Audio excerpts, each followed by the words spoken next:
ఉమ్మడి మెదక్ జిల్లాలో ఈరోజు ప్రధాన వార్తలు ఈ విధంగా ఉన్నాయి. సిద్దిపేట జిల్లా వార్తలు వచ్చేసరికి నీళ్లు లేక పంటలు ఎండిపోతున్న నేపథ్యంలో రైతులు పెద్ద ఎత్తున ఆందోళన వ్యక్తం చేస్తున్నటువంటి పరిస్థితి. సిద్దిపేట జిల్లాలోని తపాసుపల్లి రిజర్వాయర్ ఆయకట్టు ప్రాంతానికి సంబంధించిన రైతుల్లో నెలకొని ఉన్నది. ప్రస్తుతం కొండపాక మండలంలో దాదాపు 1500 ఎకరాల్లో పూర్తి స్థాయిలో పంటలు ఎండిపోవడంతో రైతులు ఆవేదన వ్యక్తం చేస్తూ ఉన్నారు. రాంపల్లె గ్రామంలోనే ఇప్పటి వరకు దాదాపు 500 ఎకరాల భూమి పూర్తిగా ఎండిపోయింది. వరి పంటలు పూర్తిగా ఎండిపోయిన నేపథ్యంలో అక్కడి రైతులు తమ ఎండిపోయినటువంటి పంటల్ని పశువులకు, గొర్రెలకు మేత కోసం అప్పజెప్పినటువంటి పరిస్థితి, దయనీయ పరిస్థితి అక్కడ నెలకొని ఉన్నది. ప్రభుత్వం ఇప్పటికైనా స్పందించి తమకు నీళ్ల సౌకర్యం కల్పించాలని, తపాసుపల్లి రిజర్వాయర్ నుంచి నీటిని విడుదల చేయాలని, 6 మండలాలకు సంబంధించిన రైతుల్ని ఆదుకోవాలని చెప్పి వాళ్ళు డిమాండ్ చేస్తూ ఉన్నారు.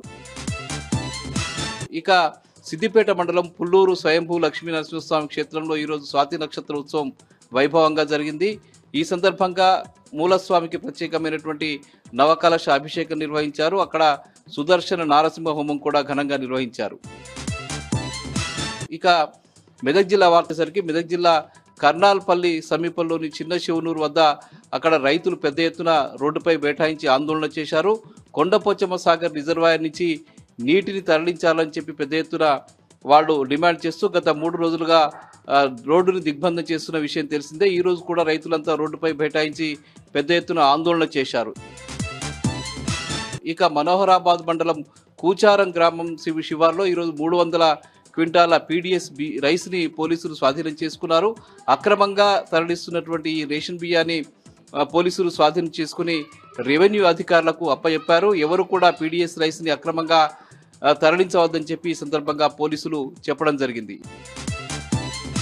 ఇక సంగారెడ్డి జిల్లా వార్తలు వచ్చేసరికి సంగారెడ్డి జిల్లా జహీరాబాద్లో ఎంఆర్పీఎస్ ఆధ్వర్యంలో పెద్ద ఎత్తున ఈరోజు ఆందోళన జరిగింది.